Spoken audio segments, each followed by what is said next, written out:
एवं आत्मा है, अतः बाल्यावस्था में ही ईश्वरानुभूति की ओर अग्रसर होना श्रेष्ठतम है। इंद्रिय तुष्टि के लिए किया गया परिश्रम अंततः क्लेश प्रदायक है, अतः आप्त पुरुष को प्रारंभिक अवस्था में ही ईश समर्पित हो जाना चाहिए। श्लोक 9 से 15 तक प्रहलाद जी ने उपदेश का विस्तार करते हुए कहा कि जिस व्यक्ति की आसक्ति घर गृहस्थी, धन, भार्या, भाई बंधु, मित्र, शिशु व जीविका के साधनों में होती है, उसके जीवन का वास्तविक उद्देश्य नष्ट होता है। त्रिताप से पीड़ित होने पर भी वैराग्य का उदय नहीं होता। श्लोक 16 से 18 तक यदि पुरुष आप्त हो पर भगवत भजन न करे तो परमात्मा की प्राप्ति असंभव है, अतः दैत्यों का संग त्याग कर श्री हरि के शरणागत होना श्रेयस्कर है।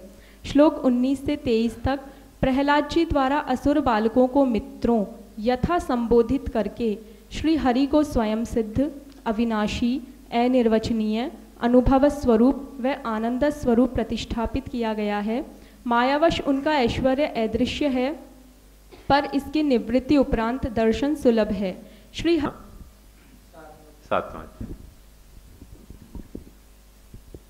लीला के सद्वासना के प्रकरण में सर्वमोचक सद्वासना कार्य रूपा क्रिया हेतु सानुभाव रूपा महत कृपा का निरूपण इस अध्याय में किया गया है।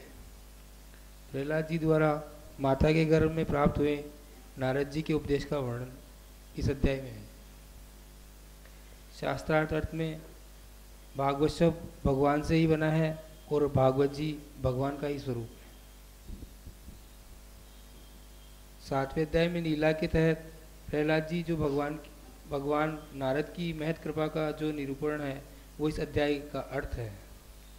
स्कंदार्थ भागवत जी के सप्तम स्कंद के सभी अध्यायों में कर्मों की वासना का निरूपण है।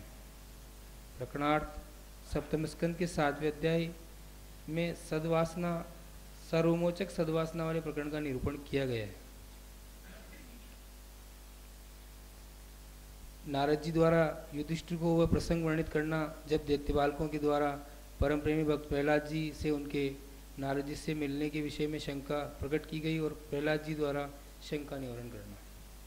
हिरण्याकश्यप का तप प्रयोजनार्थ मंदराचल गमन करने पर देवताओं और दैत्यों पर विजय